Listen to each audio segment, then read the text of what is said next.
Nathaniel Carter thought he was untouchable until the night his world collapsed.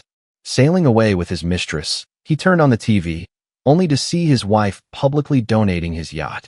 Within hours, she emptied his accounts, exposed his affairs, and left him stranded at sea.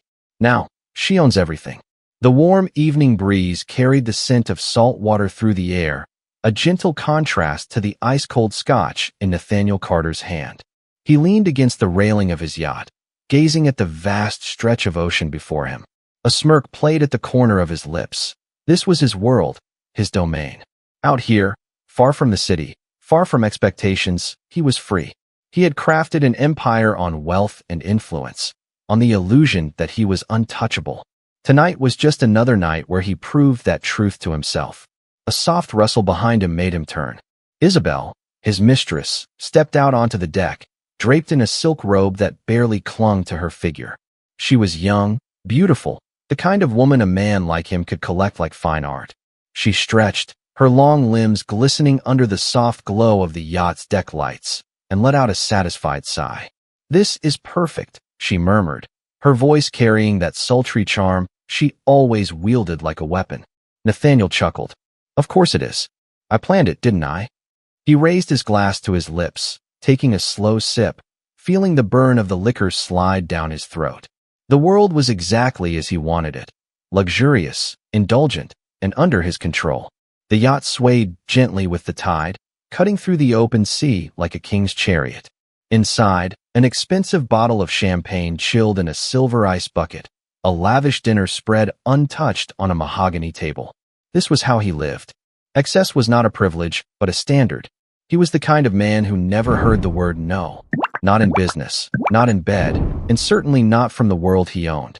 Isabel draped herself over one of the lounge chairs, her legs stretched out in effortless grace. "You know," she mused, "I used to dream about moments like this when I was younger. Being swept away by a powerful man, spoiled, adored." She traced the rim of her wine glass with one manicured nail, eyes flashing with something unreadable. Nathaniel smirked. "And here you are, living the dream." Her lips curled into something resembling a smile, but there was something distant about it. "Lucky me." He dismissed the undertone, uninterested in whatever sentimental thought she was entertaining. Tonight wasn't about depth. It never was. She was beautiful, obedient when necessary, entertaining when required. That was all that mattered. With a satisfied sigh, Nathaniel picked up the remote resting beside him and turned on the yacht's high-definition television. A habit, a background noise to their indulgence. The screen flickered to life, illuminating the dimly lit deck with a cool, blue glow. And then the world shifted. His smirk faltered. Margaret. There she was, standing at a press conference, her posture unwavering, her expression calm and composed in a way that sent a cold rush down his spine. Nathaniel's grip on his glass tightened as the volume of the television increased. The words took a moment to register, his brain scrambling to process the surreal nature of what he was witnessing. "This generous donation will go toward providing shelter, resources, and financial aid to single mothers in need. A symbol of new beginnings," Margaret announced, her voice crisp and confident, cutting through the silence like a scalpel. The camera panned out, revealing a large banner behind her displaying a name that sent a dagger straight through his chest. The Carter Foundation. His foundation. His yacht. The audience applauded as a ceremonial key was handed over to a representative of the organization. His vision blurred. No, this wasn't possible. He owned this yacht, didn't he? Margaret continued speaking, her every word dripping with a calculated precision that made his blood run cold. "This vessel, once a symbol of excess, will now serve a greater purpose. Instead of representing waste, it will be transformed into a haven. And I hope it stands as a message to others. Sometimes, you must take back control of your own narrative." The room erupted in applause. Nathaniel's stomach twisted. His heart pounded against his ribs, his throat tightening with the weight of realization. This wasn't just a donation. This was an execution. A public spectacle designed to leave him bleeding for the world to see. Margaret had destroyed him, and she had done it with grace, precision, and absolute control. "Turn that off," he barked, his voice sharper than intended. Isabel, who had been silently watching, barely moved. She glanced at him, then back at the screen, then back at him. And for the first time since he'd met her, there was something different in her eyes. Pity. Her fingers hovered over the remote, but she didn't press the button. She was too focused on the scene unfolding before them. The headlines at the bottom of the screen confirmed his worst nightmare. Nathaniel Carter's assets seized. Wife takes control in shocking move. Carter's fall from power. A luxury yacht now belongs to charity. His breath hitched. This couldn't be happening. Not to him. He shot up from his chair, knocking over his drink in the process, the amber liquid spilling across the pristine white cushions. Isabel shut it off. She didn't. She was still watching. And then, something changed. The way she looked at him shifted, subtle but clear. The admiration, the intrigue, the attraction, all of it vanished. She was seeing him now not as a powerful man, but as a fallen one. Isabel, he started, but the words died in his throat. She rose from her seat, slow and deliberate, her hands smoothing over the silk of her robe. For the first time, she looked around, not in awe, not in desire, but in calculation. Nathaniel, she said, her voice soft but laced with something new, something that made his skin crawl. Are you still as powerful as you think you are? The yacht rocked beneath them, a reminder of how truly alone they were, adrift in the open sea, cut off from everything he thought he owned. And in that moment, for the first time in his life, Nathaniel Carter felt something he had never felt before. Helpless. What would you do if your partner outplayed you at your own game? Drop a comment below. Would you seek revenge, try to rebuild, or accept defeat? Don't forget to like this video, subscribe for more shocking stories, and stay tuned for the grand finale. Margaret Carter stood at the center of a grand ballroom, the kind of place where fortunes were flaunted, where deals were sealed with handshakes and champagne toasts. The chandeliers overhead bathed the room in a warm golden glow, reflecting off crystal glasses filled with expensive wine. The chatter of Manhattan's elite surrounded her, a mix of polite conversation and calculated gossip. She had spent years perfecting the art of blending in, of playing the part of the devoted wife, the gracious hostess, the elegant but silent presence beside her powerful husband. But tonight was different. Tonight, she wasn't just an ornament on Nathaniel Carter's arm. She was the force that would bring him to his knees.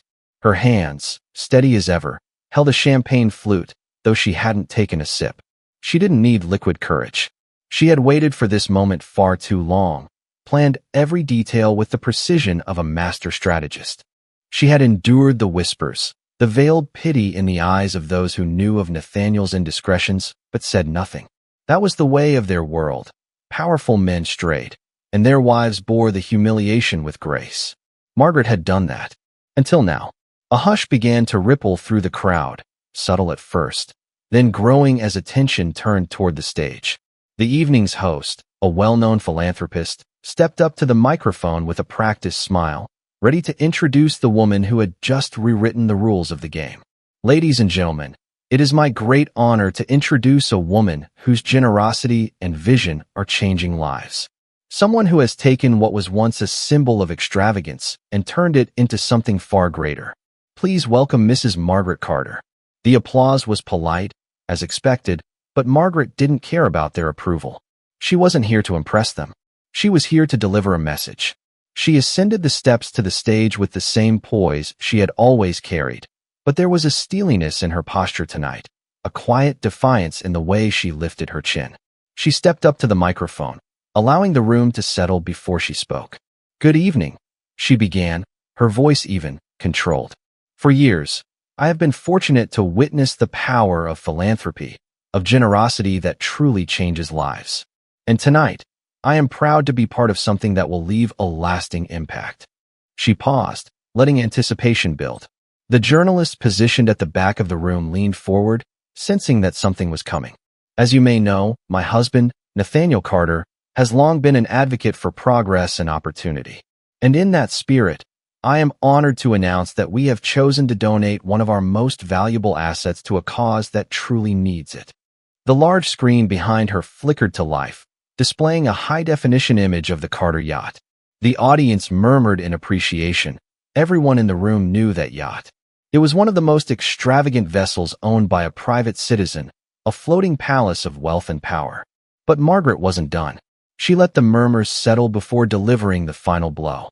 As of tonight, this yacht is no longer in our possession. It has been donated to the Horizon Foundation for Single Mothers, a place that will provide shelter, resources, and security to women and children in need. The air in the room shifted. The polite murmurs turned into something else: shock, intrigue, disbelief.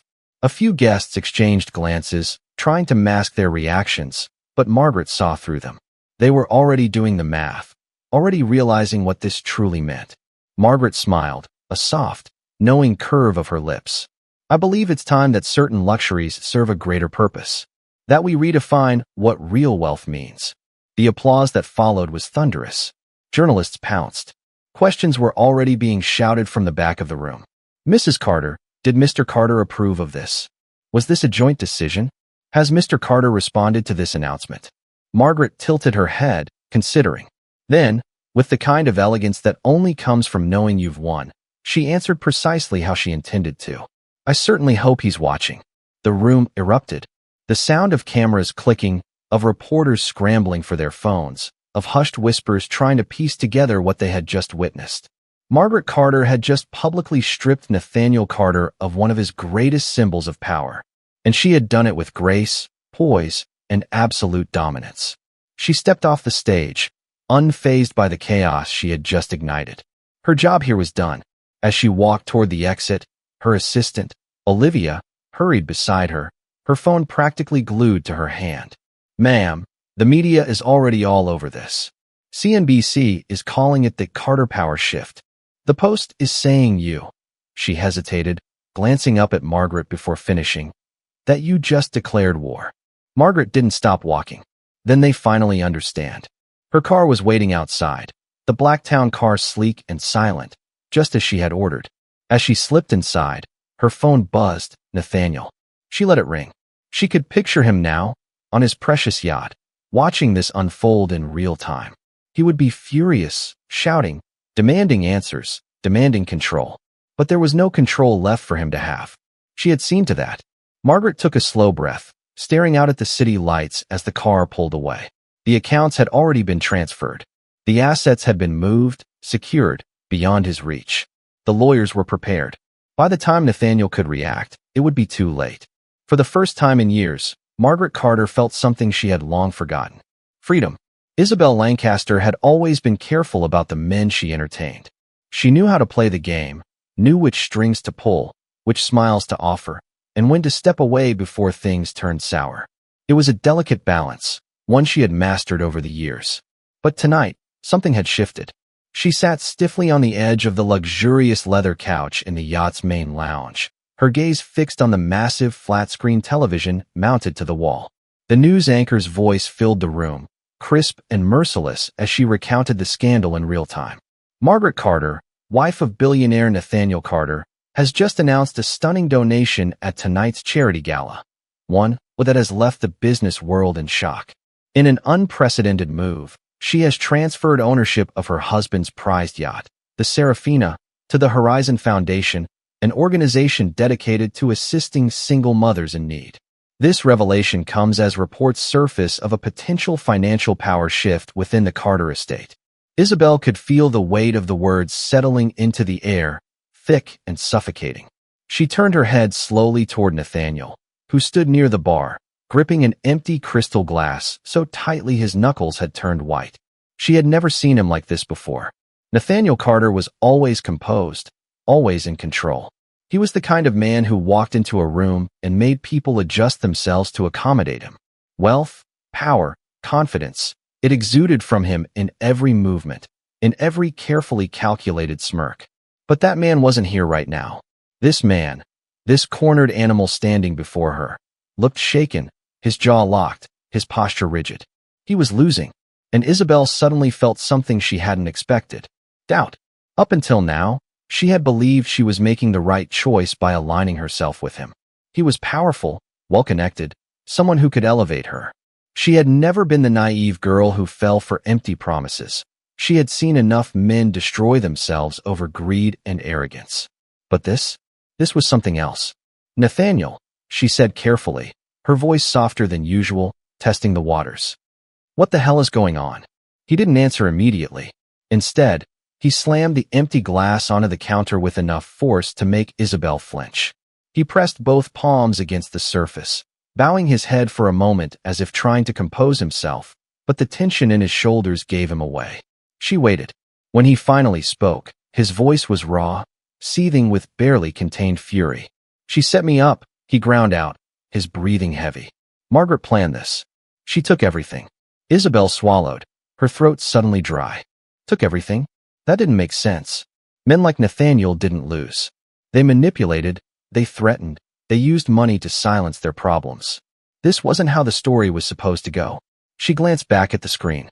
The coverage had shifted to a financial analyst breaking down the implications of Margaret's actions. Words like seized accounts, frozen assets, and financial reallocation scrolled along the bottom of the screen in bold red letters. "Wait," Isabel said, shifting forward, a pit forming in her stomach. "Are you saying she—" Nathaniel cut her off with a sharp glare. "She drained the joint accounts. Locked me out of my own goddamn assets. The yacht isn't the only thing she took, Isabel. She just made a public spectacle out of it to humiliate me." A slow, uneasy realization uncoiled inside her. Isabel had known Margaret was smart. She wasn't just some trophy wife who smiled and nodded in the background. But this wasn't just a woman catching her husband cheating and throwing his clothes onto the front lawn. This was war. A silence stretched between them, thick with something unspoken. Isabel could feel the shift in the air, the undercurrent of something ugly creeping into the room. For the first time, she questioned something she had never questioned before. Was Nathaniel really as powerful as she thought? She had always been drawn to men who could offer security, who could provide her with a future that didn't require struggle. That was the whole point, wasn't it? Align yourself with someone who had enough influence to shield you from the chaos of the world. But what happened when that shield crumbled? She crossed her arms, studying him. How much did she take? Nathaniel exhaled sharply, his fingers curling into fists. "Enough that I can't fix this overnight." She was fast. Too fast. She had to have been planning this for months. He let out a bitter laugh, shaking his head. "God damn it, I underestimated her." Isabel's stomach twisted. Underestimated. That word felt dangerous now. She had spent the last few months thinking of Margaret as irrelevant, a loose thread in Nathaniel's life that would eventually be cut away. But Margaret hadn't been waiting to be discarded. She had been watching, calculating, preparing. And now, the man Isabel had aligned herself with was standing before her, exposed, stripped of control, and dangerously close to unraveling. She didn't like that. Nathaniel pushed away from the counter abruptly, reaching for his phone. "I need to make some calls." "To who?" she asked carefully. He barely looked at her. "My lawyers. My financial team. Someone who can clean this up before it gets worse." But even as he said it, he didn't sound sure. Isabel tapped her nails against her arm, watching him carefully. She had two options. She could stay, ride this out, hope that Nathaniel pulled himself together and recovered before things spiraled completely out of control. Or she could leave. She had seen what happened to men when they started losing, really losing. And she had no interest in being collateral damage in someone else's downfall. Her eyes flicked back to the television. The news was already covering another angle. Margaret stepping into a Blacktown car, untouched by the chaos she had just unleashed. Calm, in control, untouchable. That was a woman who knew exactly what she was doing. Isabel's pulse quickened. She had chosen Nathaniel because he was the winning side. But now, she wasn't so sure. She slowly rose from the couch, smoothing down the silk of her dress. "I think I need some air," she said. Nathaniel barely registered her words, too focused on his phone. He muttered something in response, distracted. Isabel didn't wait for him to notice her hesitation. She walked out onto the deck, letting the sea breeze wash over her. The city lights flickered in the distance, and for the first time, she felt unsteady. She had made a mistake. She had bet on the wrong man, and she needed to figure out how to get out before it was too late. Margaret Carter had spent years waiting for this moment, and now that it had arrived, she found herself feeling something unexpected, calm. Not excitement, not euphoria, not even anger. Just calm, steady certainty. This was not a reckless act of vengeance. It was a meticulously executed plan, built piece by piece, step by step, while Nathaniel had been too arrogant to notice. She stood in front of her vanity mirror, watching the way her reflection met her gaze, unwavering, composed. The soft glow of the city lights filtered through the sheer curtains of her penthouse suite, casting a golden hue over the room. The party dress she had worn to the gala still clung to her form, but she barely noticed it. Her phone vibrated on the dresser beside her. Nathaniel. She let it ring.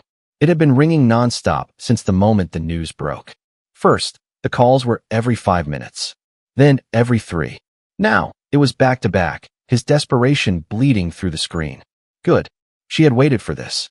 Margaret picked up her glass of wine, walking toward the floor-to-ceiling windows that overlooked Manhattan. She sipped slowly, savoring the weight of the moment. He was unraveling, and for the first time, he was powerless to stop it. A soft knock on the door pulled her from her thoughts. "Come in," she called. The door opened, and Olivia, her assistant, stepped inside, holding a stack of documents in her hands. The young woman's face was unreadable, though her eyes carried something close to admiration. "It's done," Olivia said simply, walking over to the glass coffee table and setting the papers down. The transfers were finalized before the announcement.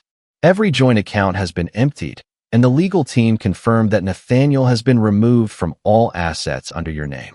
As of tonight, he has nothing left to hold over you. Margaret exhaled softly, and the statements? Already prepared. As soon as Nathaniel tries to retaliate, the press releases will go live. We've lined up journalists who are ready to cover any legal counterclaims he might attempt. They'll frame him exactly as he is, a man caught in his own web of deception. Olivia paused. The public is already on your side. The charity angle secured that. His downfall won't be a fight. It'll be an execution. Margaret turned back toward the window, taking another slow sip of wine. He doesn't know how to lose, she murmured, more to herself than to Olivia. Nathaniel has spent his entire life believing he's untouchable, that the world bends to him, that I bend to him. Her lips curled into something sharp. He's never considered the possibility that someone could take everything from him. Olivia hesitated. He's going to retaliate. Of course he will, Margaret said, her voice even. But the difference between us is that I don't need chaos to win. I don't make reckless moves. I wait. I watch. I let my enemy destroy himself. She turned, finally meeting Olivia's gaze. And that's exactly what's about to happen. On the other side of the city, Nathaniel was spiraling. The yacht had gone eerily silent. The television had been turned off after the 5th news segment about his downfall, but the damage had already been done. The media had latched onto the story like vultures, ripping apart his reputation, his empire, his name. He sat in the dimly lit cabin, his phone clenched tightly in his fist, the screen still illuminated with Margaret's name. No answer. He gritted his teeth, shoving away from the table and pacing the room. This wasn't happening. It wasn't possible. He had built too much, controlled too much. Margaret had been his wife, for God's sake. She was supposed to be an extension of him, not his executioner. His fingers hovered over his contact list, searching for leverage. His lawyers? They were already working for her. His financial advisors? They had gone silent. His business partners? They were distancing themselves. He was losing. And the worst part was that Margaret had made sure he lost alone. A quiet movement from the deck drew his attention. Isabel. She was standing near the railing, staring out at the water, her arms wrapped around herself as if shielding herself from something unseen. The weight in Nathaniel's chest twisted. He knew that look. It was the look people had before they walked away. His throat tightened. "Don't even think about it," he said, his voice sharp, commanding. Isabel didn't turn. "Think about what?" "Leaving." A slow, humorless chuckle escaped her lips. "Nathaniel, I think we both know that's exactly what I should be doing." His jaw locked. "You wouldn't be where you are if it wasn't for me." Now she turned. The look in her eyes was unreadable, but it wasn't the look of someone who saw him as powerful anymore. "And where exactly am I, Nathaniel?" she asked, voice cold. "On a yacht that doesn't even belong to you anymore? With a man who just lost his entire empire in a single night?" His fingers curled into fists. "You said you weren't like the others," he hissed. "I'm not," she said simply. "But I'm also not an idiot." A bitter silence filled the space between them. Nathaniel knew how this worked. He had seen it before. When a man started to fall, people didn't rush in to save him. They abandoned him. And Isabel was about to do exactly that. She sighed, shaking her head. "I'll take a boat back in the morning." She didn't wait for his response. Didn't wait for a fight. She just walked away, slipping back into the cabin, leaving Nathaniel standing there, adrift, stranded, alone. He had spent his life climbing, ensuring that he was always above the chaos. That he was the one pulling the strings, making the rules, deciding who thrived and who fell. But tonight, the world had changed. And for the first time in his life, Nathaniel Carter was the one falling. Nathaniel Carter had built his empire on certainty. Every move he made, every deal he closed, every risk he took, all of it calculated, controlled, untouchable. He was a man who dictated outcomes, not one who suffered them. And yet here he was, standing barefoot on the deck of the yacht, his phone limp in his hand, listening to the sound of everything slipping through his fingers. "I'm sorry, Mr. Carter," his banker's voice said, smooth but void of real sympathy. "But as of this morning, your accounts have been frozen under a court order. There's nothing I can do." Nathaniel's fingers tightened around the phone, his jaw clenching so hard it ached. "That's impossible. I own those accounts." "Not anymore," came the quiet response. It was a sentence he had never heard before, not in business, not in negotiations, not in his entire life. And yet, there it was, ringing in his ears like a death knell. His mouth went dry. How long has this been in motion? A slight hesitation. From the looks of it, months. Your wife, a pause, a careful recalibration. Mrs. Carter, that is, has been preparing for this for some time. The financial movements are airtight, legally sound. You won't be able to access any shared assets until the court reviews the case. Which, considering another pause, calculated this time, as if the man on the other end of the line was tasting the words before saying them. The media attention surrounding this, it could take a while. A muscle in Nathaniel's jaw twitched. Media attention. He turned, glancing at the darkened television screen inside the cabin. He didn't need to turn it back on to know what they were saying. His downfall was already being dissected, examined, picked apart, like vultures over a carcass. Margaret had made sure of it. His fingers pressed against his temple. "So you're telling me I have no liquidity?" "Correct, sir." "And my investments?" "Locked." "My properties?" "The ones in your name remain. But let's just say the market is reacting accordingly. Buyers are pulling out of pending deals. The stocks tied to Carter Global have dropped nearly 14% in the last 6 hours alone." Nathaniel let out a slow breath, his body coiled with quiet rage. "Who is managing the crisis?" he asked through gritted teeth. The banker exhaled softly. "Sir, with all due respect, there is no crisis management here. This wasn't a bad business quarter or a legal misstep that needs PR repair. This is a public execution. Your wife played this flawlessly." The words landed harder than Nathaniel expected. His wife, not his team, not a boardroom full of executives trying to outmaneuver him. Margaret. She had done this to him. A slow, crawling unease twisted in his stomach. He had always assumed Margaret was comfortable, safe in the world he built for her, content with the luxuries he provided. She had played the role so well, the elegant wife who never overstepped, never raised her voice, never demanded anything that would disturb his perfectly constructed reality. And yet, in one move, she had stripped him down to nothing. Nathaniel ended the call without another word, his mind spiraling through options, contingencies, solutions. He needed to act. But as he turned to walk inside, another thought sank into him, deeper than the financial destruction, more chilling than the legal battle ahead. He had underestimated her. He had spent years believing Margaret was simply there, a fixture in his life, someone who existed in the periphery while he did what he wanted. But she had been watching, learning, waiting, and now, she had taken his world and set it on fire before he even smelled the smoke. A sudden rustling from inside the cabin pulled him from his thoughts. He looked up just as Isabel stepped into the doorway, her expression unreadable. She wasn't dressed for bed. She was dressed to leave. Nathaniel's blood ran cold. "Where are you going?" he asked, his voice quieter than he intended. Isabel hesitated, but only for a second. "Back to the city." "You're not serious." She sighed, running a hand through her hair. "Nathaniel, let's be real. You're not the man I thought you were. I thought I was with someone in control, someone untouchable.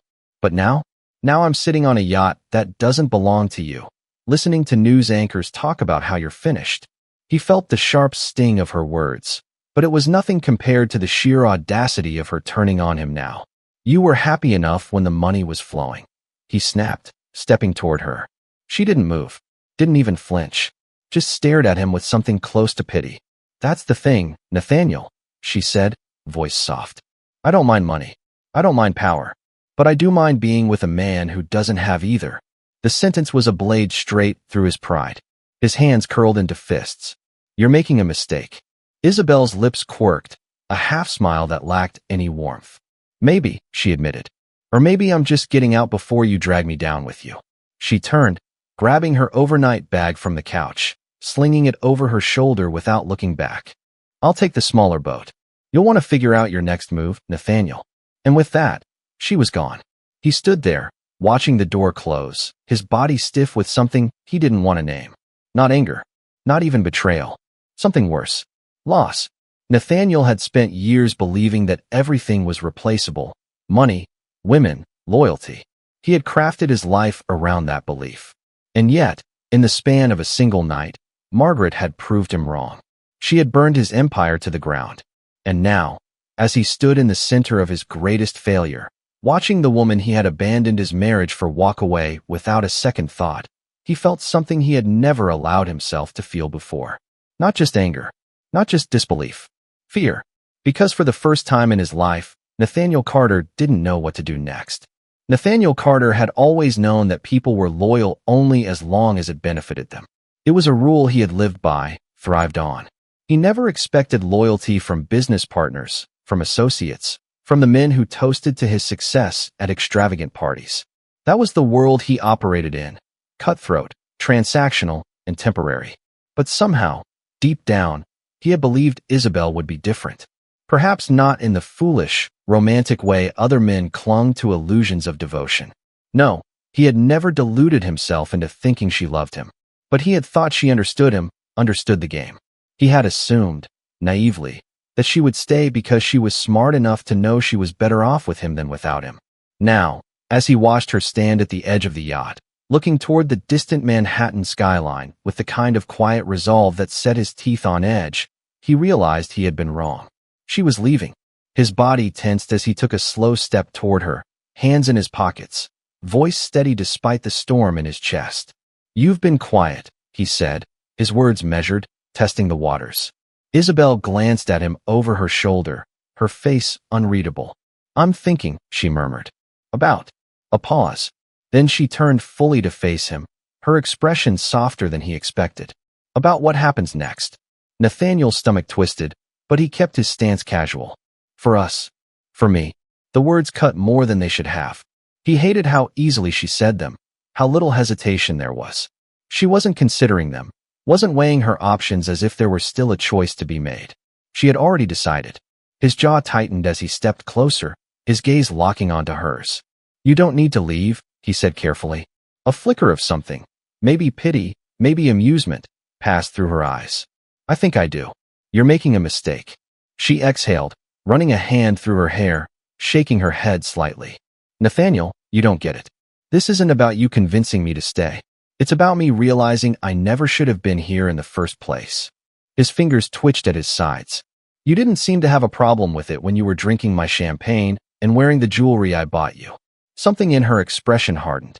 And you didn't have a problem showing me off when things were good, she shot back. But things aren't good anymore, are they? Nathaniel clenched his jaw. You're acting like this is over. Isn't it? She asked, tilting her head. Your wife just ripped your entire life out from under you. You don't have control of your assets, your business, your reputation. Hell, Nathaniel, you don't even have control of this yacht. He flinched at that, a fresh wave of rage burning in his chest. You think this is permanent? His voice was sharper now, more desperate than he liked. You think I won't get back on my feet? She studied him for a long moment, and then, in a voice that was quieter than before, she said, I think you don't know how to lose. The words punched through him, knocking the breath from his lungs. Because they weren't spoken with malice, with cruelty. They were simply true. Nathaniel had spent his entire life believing that losing was something that happened to other men. To the weak, the incompetent, the ones who weren't smart enough, ruthless enough, willing enough to do whatever it took. Losing was something he caused, not something he experienced. But now, standing on a yacht that no longer belonged to him. Watching the city he once owned from a distance he couldn't cross. Hearing his mistress tell him she was leaving him because he was no longer a safe bet, he understood. Losing wasn't an event. It wasn't a moment. It was a slow unraveling. It was watching power drain away, watching people disappear, watching the walls close in until there was nothing left. Nathaniel inhaled sharply, forcing himself to focus. Not yet. He wasn't gone yet. You're wrong, he said, stepping closer to her. I've built myself from nothing before. I can do it again. She looked at him with something close to sadness. But not with me. The finality of it settled in his gut like a stone. He should have fought harder, should have tried another angle, but for the first time in his life, he had no cards left to play. Isabel reached for her purse, adjusting the strap over her shoulder. I'll take one of the smaller boats back to the city. Well, you should figure out what your next move is. Nathaniel let out a humorless laugh. You mean besides drowning? She didn't laugh, didn't even smile. I hope that's not your plan, she murmured, and for a moment, there was something genuine in her voice. A sliver of concern. That was worse than anger. Anger would have meant he still mattered. Pity meant he was already a ghost. She turned without another word, stepping down toward the lower deck, her silhouette illuminated by the city's distant glow. Nathaniel stood frozen, watching her until she disappeared into the night, leaving him in a silence that felt deeper than the ocean beneath them. The wind picked up, sharp against his skin. He closed his eyes, inhaling the crisp air, feeling the weight of solitude pressing against his chest. Margaret had taken his fortune. Isabel had taken his dignity. And now, standing on a yacht that no longer belonged to him, stranded between the life he had built and the abyss of what came next, Nathaniel Carter realized he had never truly been alone before. Until now. The morning light crept over the horizon, bleeding into the city skyline like the slow rise of an inevitable truth. Nathaniel Carter had spent the entire night on the yacht, unable to sleep, unable to think of anything except the unrelenting weight of loss pressing against his ribs. The events of the last 24 hours had unfolded like a slow-motion car crash, one he was powerless to stop, one where he was the only victim left standing in the wreckage. He stood by the deck railing, staring at the water as if it might hold some kind of answer. The whiskey in his hand was warm now, forgotten. His suit jacket was crumpled on one of the lounge chairs behind him, his tie hanging loosely around his neck like a noose he hadn't yet decided to tighten. He had built an empire. He had built a name. He had built a life where people bent to his will. And yet, none of it mattered anymore. The sound of a distant boat approaching made him tense. His grip tightened around the glass, but he didn't turn. He already knew who it was. His assistant, Peter Langley, was the only one who would dare show his face right now. The others, the ones who had claimed loyalty, the ones who had benefited from his power, his money, his influence, had already started to disappear, as if they could smell the rot of failure clinging to him. The motor cut off, the soft splash of oars dipping into the water taking over. A few seconds later, footsteps echoed across the deck. Mr. Carter, Peter said, his voice carefully neutral. Nathaniel let out a slow exhale before turning. Peter looked as put together as ever, his dark suit crisp, his expression unreadable behind his glasses. But there was something different today. A hesitation. He knew. Nathaniel rubbed his forehead. How bad is it? Peter hesitated for only a second before reaching into his briefcase, pulling out a thin tablet, and unlocking the screen. The media coverage is relentless, he said, swiping through pages of news articles.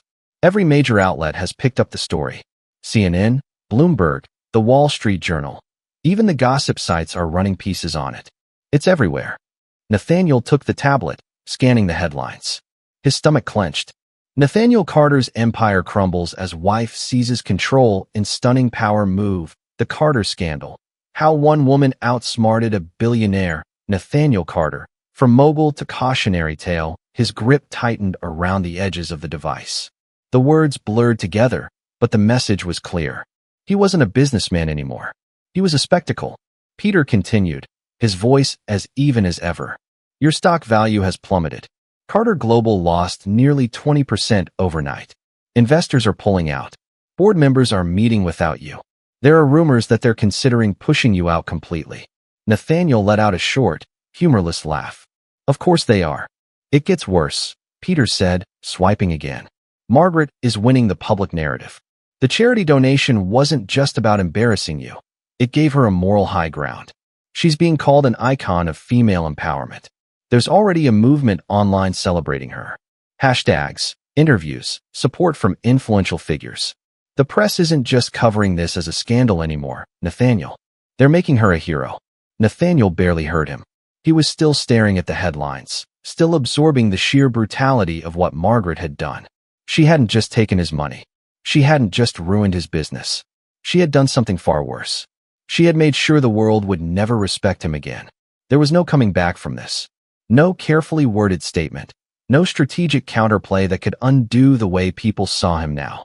He was no longer Nathaniel Carter, the ruthless businessman who could turn anything into gold. He was Nathaniel Carter, the man who got played. The thought made his skin crawl. He handed the tablet back, running a hand through his hair. And my accounts? Peter cleared his throat. Still locked. There's an emergency hearing scheduled, but legal experts are already saying it's unlikely you'll regain full control. Nathaniel set the empty whiskey glass down on the railing with a deliberate clink. I want to talk to my lawyers. Peter hesitated. That might be a problem. Nathaniel's eyes snapped up. What the hell does that mean? Peter sighed, adjusting his glasses. A few of them have jumped ship. Margaret has already secured most of the top firms in the city. The ones left are, well, they aren't the caliber you're used to. The words hit like a slap. His own lawyers had abandoned him. His own people were leaving. Nathaniel's pulse pounded in his ears. He had spent his entire career being the man people wanted to be associated with. The man who got things done, who won, who never lost. But now, they were scrambling to distance themselves, afraid that his collapse might taint them too. His throat felt tight. He had been outmaneuvered before in business deals, had suffered losses that stung, but never like this. Never this public. Never this total. His gaze flicked back to the city in the distance, where Margaret was likely sitting in her penthouse, untouched by the disaster she had unleashed. She had done it so cleanly, so flawlessly, that it almost didn't seem real. Peter shifted, breaking the silence. What do you want to do, sir? Nathaniel didn't answer immediately. He inhaled deeply, forcing his mind to stop spiraling, to start thinking. There was always a way out. He had built himself from nothing once. He could do it again. He turned to Peter, his jaw set. Give me a meeting with the board. Today. Peter hesitated. That might be difficult. I don't care what they're doing. If they're meeting without me, then I need to be there. His voice was sharper now, regaining its usual authority. Call them. Tell them if they want to throw me out, they'll have to say it to my face. Peter nodded, but there was something else in his expression. Something uncertain. Nathaniel narrowed his eyes. What? Peter hesitated.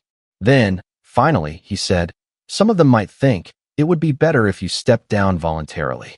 Nathaniel felt his chest tighten. Step down? From his own company? The thought was unthinkable. He let out a slow breath, his hands curling into fists at his sides.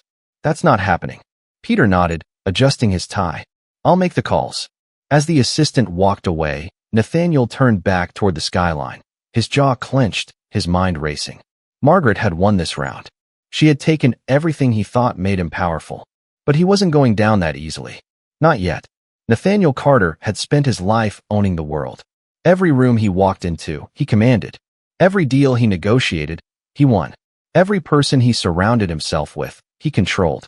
But now, standing on the deck of a yacht that no longer belonged to him, staring at the vast emptiness of the ocean, he had never felt smaller. The city skyline flickered in the distance, a cruel reminder of how close civilization was, of how, just a day ago, he had been at the top of that world. But now, he was nothing but a man adrift, both figuratively and literally. He could still hear the echoes of the news coverage that had played on the television all night, the way the anchors spoke about him like he was already a relic of the past. Nathaniel Carter's downfall. Nathaniel Carter's wife outplays him in a stunning legal move. Nathaniel Carter, no longer a billionaire. The headlines had gone from admiration to mockery in mere hours. His name, once associated with power, now sat alongside words like humiliation, betrayal, scandal. He had spent decades carefully crafting his reputation, ensuring he was untouchable. Now, the world was watching him drown, and no one was reaching for a lifeline. His grip on the yacht's railing tightened. The ocean stretched endlessly before him, the water eerily calm, mocking him with its indifference. Even the sea refused to acknowledge him now. The door to the cabin creaked open behind him. Nathaniel didn't turn immediately. He already knew who it was. Peter Langley, his most loyal assistant, or at least, the last one who hadn't abandoned him yet. Peter's presence was steady, but Nathaniel could feel the weight in the younger man's movements. The hesitation, the reluctance. He knew what Peter was about to say before the words even left his mouth. "They've set a date," Peter said quietly. Nathaniel exhaled, closing his eyes for a brief second. "For the hearing?" "For the board meeting," Peter clarified. "They're moving to remove you from the company entirely. The vote is scheduled for tomorrow morning." Nathaniel let out a dry chuckle, but there was no amusement in it. "They're not wasting time, are they?" Peter hesitated. "They don't have to. Margaret played this too well. The investors are panicking, the stock is in free fall, and they see you as, well, a liability." Nathaniel finished for him, his voice flat. Peter didn't confirm it, but he didn't deny it either. That was confirmation enough. Nathaniel turned away from the ocean, finally facing the man who had been by his side through years of negotiations, acquisitions, and victories. Now, he was here for the first real loss Nathaniel had ever suffered. "Who's leading the charge?" Nathaniel asked, though he already knew the answer. Peter adjusted his tie, clearly uncomfortable. "Most of the senior board members have already expressed support for the motion. Some of them aren't even hiding it. They want you out. And my allies?" Peter hesitated again. "They're waiting, seeing how this plays out." Nathaniel scoffed. "In other words, they're cowards." "They're businessmen," Peter corrected, his voice softer this time. "They're doing what you would have done in their position." Nathaniel hated how right he was. He had spent years surrounding himself with people who thought like him, who operated like him, who thrived on strategy and survival. They weren't sentimental. They weren't going to throw themselves into a losing battle just because of some misplaced sense of loyalty. They weren't like Margaret. His stomach twisted at the thought of her. Margaret had always been different. She had played the long game, moving in silence, building her victory brick by brick while he had been too busy indulging in his own arrogance to notice. She had stripped him bare before he even realized the floor beneath him was gone. And now, she was thriving while he was sinking. Peter cleared his throat. "There's something else." Nathaniel ran a hand over his face, exhaustion creeping in. "Of course there is." Peter pulled his phone from his pocket, swiping the screen before turning it toward Nathaniel. "She just did an interview." Nathaniel felt something cold and sharp coil in his chest.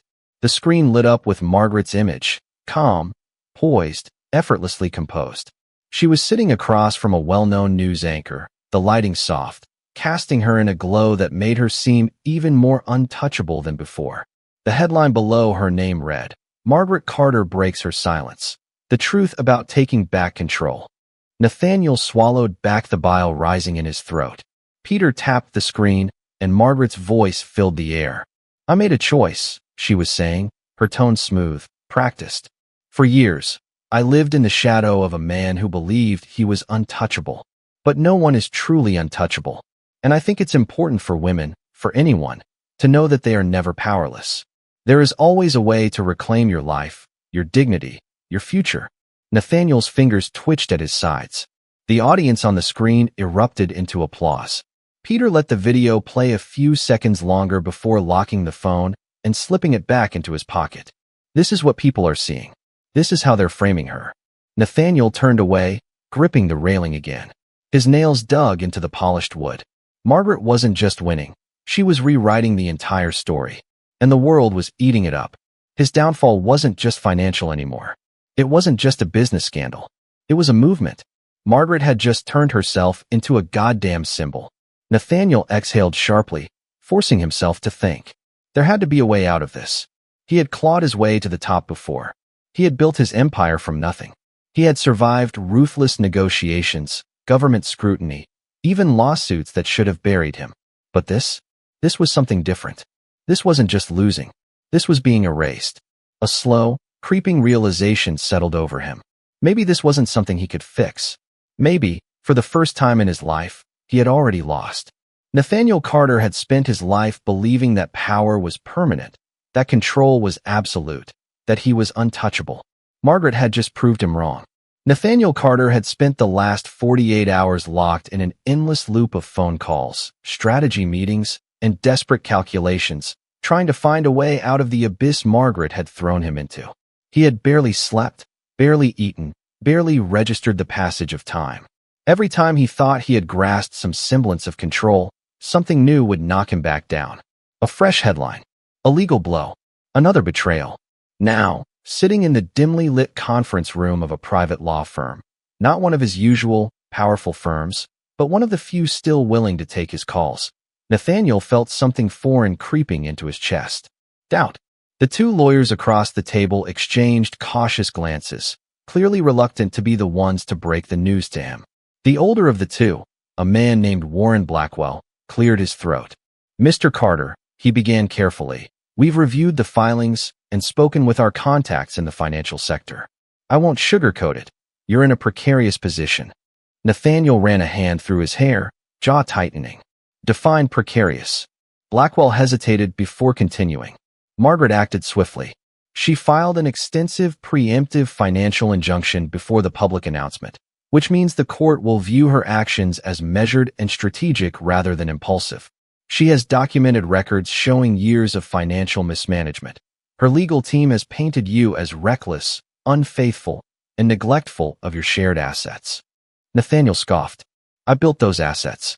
Blackwell didn't flinch. "The court doesn't care who built them, Mr. Carter. They care about who protected them. And right now, your wife looks like the one who did." Nathaniel clenched his teeth so hard his temples ached. "So what the hell are you saying?" The second lawyer, a younger woman named Lauren Hayes, shifted in her chair, glancing at Blackwell before speaking. "She filed for divorce this morning." Nathaniel felt his stomach drop. "And she's not just asking for a standard settlement," Hayes continued, her voice level. "She's asking for everything." A beat of silence. Then, Nathaniel let out a low, incredulous laugh, shaking his head. "That's ridiculous. There's no way in hell a judge will grant her everything." Blackwell sighed, lacing his fingers together. "Under normal circumstances, you'd be right. But these aren't normal circumstances. She's already won in the court of public opinion. That matters. Judges aren't immune to external pressures. Margaret has successfully positioned herself as the betrayed wife who took action to protect what was rightfully hers." Nathaniel leaned forward, his hands pressed against the table. "What about our prenuptial agreement?" Hayes hesitated. "It's complicated. The prenup secures a division of assets, but your financial entanglements have weakened it. She's leveraging your extramarital affairs, your offshore investments, and the recent media fallout to argue that you financially endangered her stability. Judges in high-profile divorces often rule in favor of the party that appears more responsible. Right now, that's her." Nathaniel's pulse pounded in his ears. "This is a goddamn coup." Blackwell's lips thinned. "It's checkmate." Nathaniel pushed back from the table abruptly, standing so fast his chair scraped against the floor. He refused to believe this was happening. He had been in tough spots before, had faced corporate wars, government inquiries, lawsuits from competitors, but this was different. Margaret wasn't a faceless adversary in a boardroom. She knew him. She had spent years watching him, learning him, waiting for the exact moment to strike. And now she had done it. "You said there's a hearing," Nathaniel said after a moment, his voice controlled but laced with quiet fury. "What are our chances?" Blackwell and Hayes exchanged another glance. Then, Blackwell exhaled. "If we fight, you might retain a fraction of your assets. Maybe 20%, if we can argue that some of your holdings are untouchable. But the process will be ugly, costly, and drawn out. And frankly, if it comes down to a public legal battle, you don't have the advantage." Nathaniel's hands curled into fists. He had spent decades winning. He had carved his way to the top, crushed anyone who stood in his way, built a life where he dictated the terms. And now, a single woman had burned it all to the ground. "She wants to meet," Hayes added cautiously. Nathaniel's head snapped up. "What?" "Margaret's legal team reached out an hour ago. She's willing to settle privately, but only under her conditions." Nathaniel's laugh was sharp, humorless. "And what conditions are those?" Blackwell slid a document across the table. Nathaniel barely glanced at it before his eyes locked onto the first line. "Full relinquishment of Carter Global Holdings." His heart slammed against his ribs. "She wants me to sign away my company?" Blackwell nodded. "It's not just the company. She wants complete and irrevocable control over all shared assets. Everything. Nathaniel's hands trembled as he picked up the document, flipping through the pages. Each section was a carefully crafted execution order, a clause stripping him of a property, an investment, a business interest. There was nothing left for him. "This is absurd," he muttered, slamming the papers back onto the table. "She doesn't just want to win. She wants to erase me." Hayes adjusted her glasses. "That's one way to look at it." Nathaniel let out a slow breath, rage simmering beneath his skin. He could feel it coiling, tightening, pressing against his ribs like a vice. Margaret wasn't just taking what was hers, she was taking what was his. She was making sure that when this was over, Nathaniel Carter no longer existed in the world he had built. His mind raced through options. Fight. Drag this out in court? He could. He could burn through his remaining resources, wage war until neither of them had anything left. But that was exactly what she wanted. Margaret had the public, the media, the system itself on her side. She would outlast him. The cold realization settled over him like a death sentence. He had already lost. Nathaniel sat back down slowly, his fingers drumming against the table. He stared at the document, the words blurring together, the final nail in the coffin of everything he had built. Blackwell spoke carefully. "Sir, if you sign, you'll be able to walk away with some dignity. You won't be completely destitute. Margaret is offering a financial settlement, nothing compared to what you had, but enough to start over if you choose to." Nathaniel laughed, a hollow sound. Start over. The words felt foreign, insulting. Men like him didn't start over. They conquered. They took. They won. But there was nothing left to win. Margaret had made sure of that. He exhaled slowly, pressing his palms against the cool surface of the table. For the first time in his life, Nathaniel Carter had no moves left to make. And nothing was more terrifying than that. Nathaniel Carter had seen many people walk away in his lifetime. Business partners who couldn't keep up, rivals who had lost to him, women who thought they were irreplaceable. He had been the one to cut ties, to leave before being left, to make sure he always had the upper hand. Until now. Now, for the first time, he was the one being abandoned. The yacht rocked slightly beneath him, the soft lapping of water against the hull barely audible over the low hum of the city in the distance. The skyline, once a backdrop to his empire, now felt like a world away, one he no longer belonged to. His fingers curled around the railing as he watched Isabel standing near the edge of the deck, her posture relaxed, her face unreadable behind oversized sunglasses. She was leaving. There was no hesitation in her stance, no second-guessing in the way she adjusted the strap of her designer handbag over her shoulder. This wasn't an emotional goodbye. This was a transaction closing. "You don't have to do this," Nathaniel said finally, his voice rough from exhaustion and frustration. Isabel turned slightly, her lips curving into a knowing smirk. "Nathaniel," she sighed, her tone almost amused. "Of course I do. You're overreacting," he continued, stepping toward her. "This isn't permanent. I'll fix it." She arched a perfectly shaped brow, tilting her head as if considering his words. "Fix it," she repeated. "You don't even have a plan." His jaw tightened. "I always have a plan." Isabel let out a soft laugh, shaking her head. "Not this time." Nathaniel clenched his fists. "You never complained when things were good. And you never worried about losing me when you thought you had everything," she countered, her voice sharp but not cruel. "But now? Now, you're losing, Nathaniel. And I don't attach myself to men who are sinking." His blood ran cold. "Is that all I ever was to you? A man with power?" She studied him for a moment, then exhaled slowly. "You were a man who made me feel powerful," she corrected. "And I liked that. I liked being part of your world when it was untouchable, when it was secure. But you've lost that. You're not the man who had everything anymore. You're the man who's being laughed at on every news channel in the country." He turned away from her, breathing heavily. The humiliation burned more than the loss itself. He could rebuild his wealth. He could find another woman. He could restart from nothing and climb his way back up. But there was something about hearing it, out loud, from the woman who had once draped herself across him like he was the only thing that mattered, that cut deeper than he expected. "You think I won't come back from this?" he muttered, his voice dangerously low. She shrugged. "Maybe you will. But even if you do, I won't be waiting." Nathaniel turned sharply to face her. "You were never in this for the long run, were you?" Isabel didn't flinch, didn't even look offended. I was in it for as long as it made sense, she admitted. And right now, it doesn't make sense anymore. He let out a bitter laugh. So that's it. You're walking away like everyone else. She hesitated, and for a brief second, he thought he saw something flicker across her face. Not pity, not regret, something else. Then, she reached out, her fingers brushing against the lapel of his suit jacket in what almost could have been an affectionate gesture, if it weren't for the finality of it. You made a mistake, she said softly. You thought you were untouchable. His throat tightened. You thought Margaret would always stay. That I would always stay. That your empire would always be yours. But nothing lasts forever, Nathaniel. And the smart ones know when to leave before the ship sinks completely.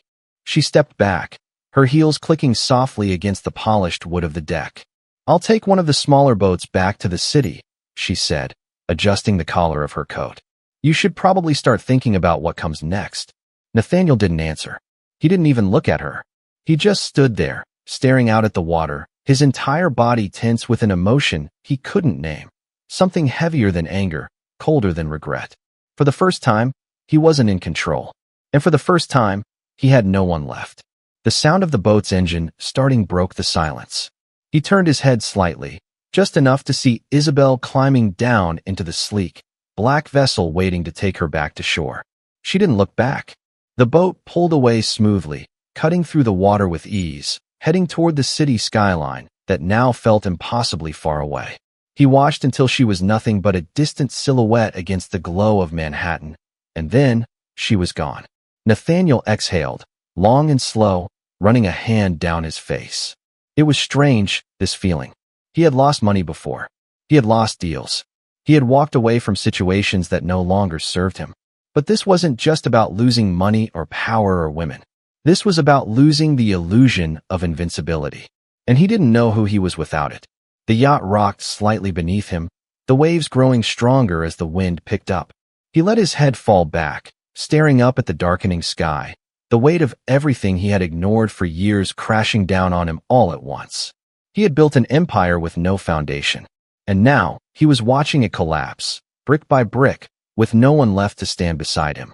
For the first time in his life, Nathaniel Carter was alone. Nathaniel Carter had never known what it felt like to be at the mercy of others. He had spent his life making decisions that shaped his future, controlling his environment so thoroughly that the idea of losing control had always been unthinkable. He was the man who took, the man who decided, the man who never had to wait for someone else's approval. But now, standing in the center of his once glorious empire, he was nothing. The boardroom was quiet, suffocatingly so. The walls of glass gave him a perfect view of the city, his city, the one he had ruled for years. But today, it felt distant, untouchable, as if he were looking at something that no longer belonged to him. The air was thick with tension, the kind that didn't need to be spoken aloud. The men and women seated around the polished oak table weren't his allies anymore. They were waiting for his final fall. His fingers curled into fists at his sides, but he kept his expression neutral, his shoulders squared.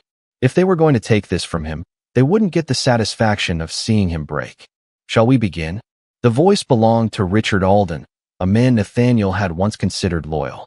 Now, he was leading the charge to have him removed.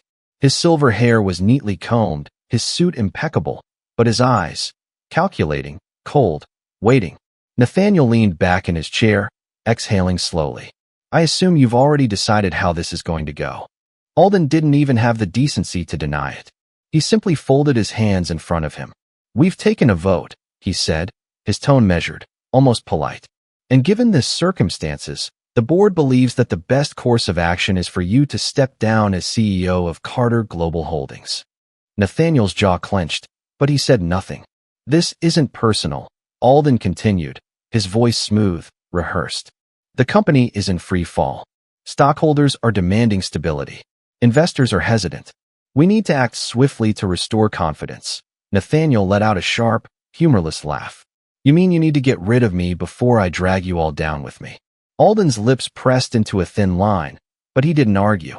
Nathaniel shifted his gaze across the room, taking in the faces of the board members, men and women who had once applauded his victories, who had built their fortunes in his shadow, who had toasted to his success. Now, they were just waiting for him to sign his name on the dotted line. He glanced at the document sitting in front of him. A simple stack of papers. Legal jargon masking a death sentence. Once he signed, it was over. Carter Global would no longer be his. Nathaniel forced himself to breathe.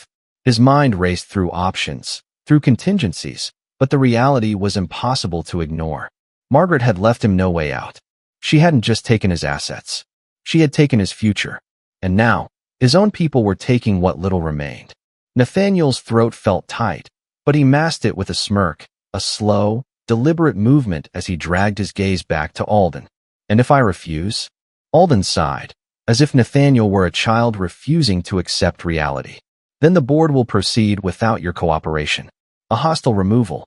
Public. Messy. A spectacle that will only confirm what the world already believes, that Carter Global has outgrown its founder. Nathaniel's teeth ground together. They weren't giving him a choice. He had once thought betrayal was something only the weak experienced, something that happened to men who weren't careful, who didn't anticipate their enemies, who didn't know how to play the game. But he had played it. He had mastered it. And still, here he was, sitting at a table full of people who had once followed him, now waiting for him to sign himself out of existence. He reached for the pen, rolling it between his fingers, feeling the weight of it. If he signed, he was admitting defeat. If he didn't, they would take it anyway. For the first time in his life, Nathaniel Carter truly understood what it meant to lose. He pressed the pen to paper, and he signed. Alden nodded approvingly, reaching forward to take the documents.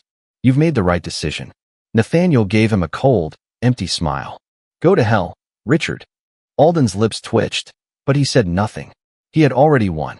Nathaniel rose to his feet, buttoning his jacket with slow precision. He felt their eyes on him as he stepped away from the table, as he walked toward the door. They were waiting to see if he would break. He wouldn't give them that. He pushed open the doors and stepped into the hallway. The moment they shut behind him, the weight of it all crashed into him. His empire, gone. His fortune, gone. His reputation, shattered. He stood there, in the hallway of the company he had built, knowing he was never coming back. A sharp inhale, a slow exhale. He needed to move.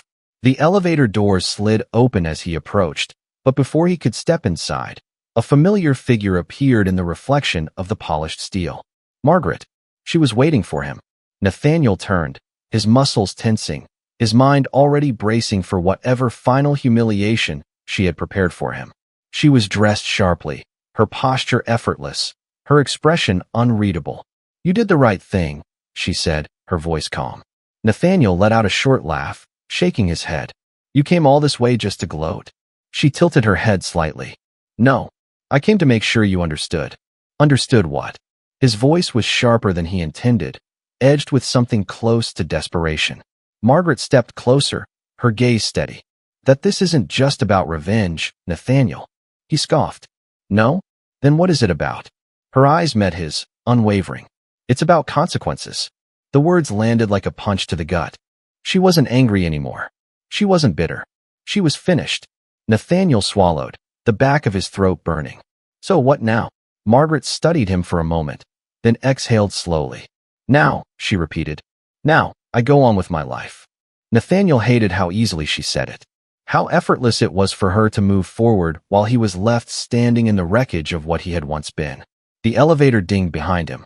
He turned back toward it, stepping inside without another word.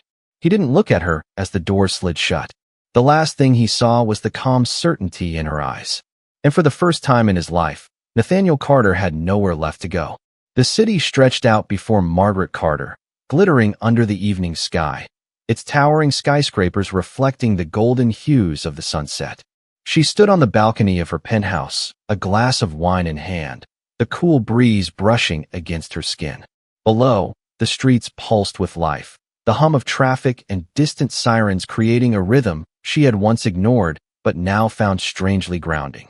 It was over. Nathaniel was out. His empire, his wealth, his influence, all gone. She had taken everything he once used to control her, to control the world, and she had left him with nothing.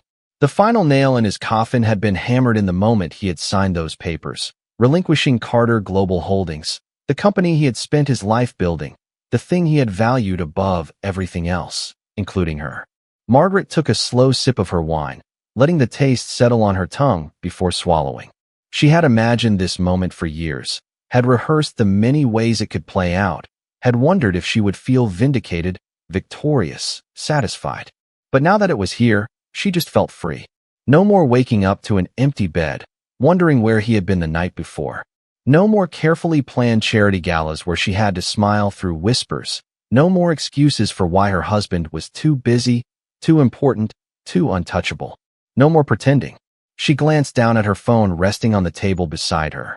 The messages had been relentless all day. Lawyers confirming the transfers were finalized. Journalists requesting statements. Old acquaintances who had never cared for her before suddenly wanting to be on her good side. She had ignored most of them, except for one. A notification glowed on the screen, an email from her attorney. Final divorce settlement, executed. Margaret exhaled, setting her glass down before picking up the phone. She clicked the email open, scanning the document attached. The last page, her favorite part, was the one with Nathaniel's signature. He had fought it, of course. Even when everything had been stacked against him, even when his options had dwindled to nothing, he had clung to his pride. But in the end, he had signed, because he had no other choice. And with that, she had severed the last chain tying them together. A faint knock on the door pulled her from her thoughts. She set the phone down, turning toward the entrance of the penthouse.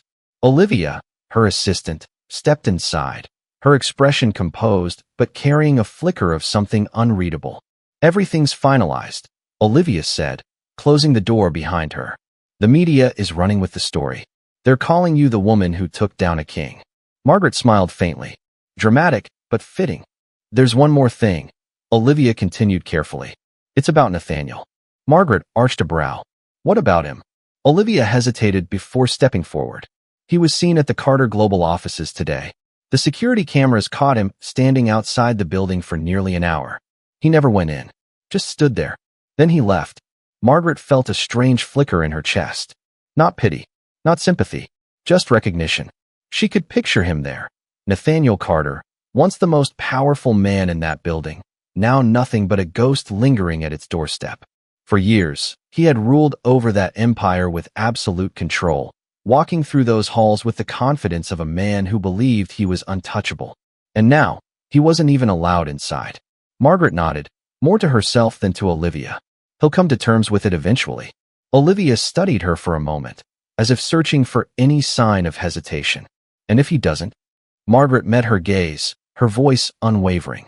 "Then that's his problem, not mine." Olivia nodded. "Understood." Margaret turned back toward the balcony, listening as Olivia's footsteps faded down the hall. She picked up her wine glass again, taking another sip, watching as the last traces of sunlight disappeared behind the skyline. For years, she had lived in Nathaniel's world. She had played by his rules, accepted his lies, tolerated his arrogance. She had given him chance after chance, believing that one day he might see her as more than just another fixture in his life. But Nathaniel Carter had never seen her. Not really. He had looked at her, had admired her when it suited him, had used her presence to solidify his image of the perfect businessman with the perfect wife. But he had never understood her. He had never imagined that she was capable of tearing down everything he had built. And that had been his greatest mistake. Margaret had never been weak. She had never been the woman who would sit back and let herself be discarded like something replaceable. She had only been waiting for the right moment. And now, she was more than just the wife of Nathaniel Carter. She was Margaret Carter, the woman who had destroyed a king and built something better in his place. She turned her attention back to the city, a small smile playing at her lips. The world was wide open now, full of possibilities she had never allowed herself to consider before. She had spent so long being someone else's supporting character. Now, she was the protagonist of her own story. She picked up the remote from the table beside her, flipping on the television. The news flickered to life, the familiar face of an anchor delivering the latest headlines. Following the shocking collapse of Carter Global Holdings, we turn now to an exclusive look at Margaret Carter's upcoming ventures. The former wife of disgraced billionaire Nathaniel Carter has announced a series of investments aimed at empowering women in business, marking the beginning of what many are calling her new era of influence. Margaret listened, taking another slow sip of wine. Yes, her new era. Nathaniel's reign was over, but hers was just beginning.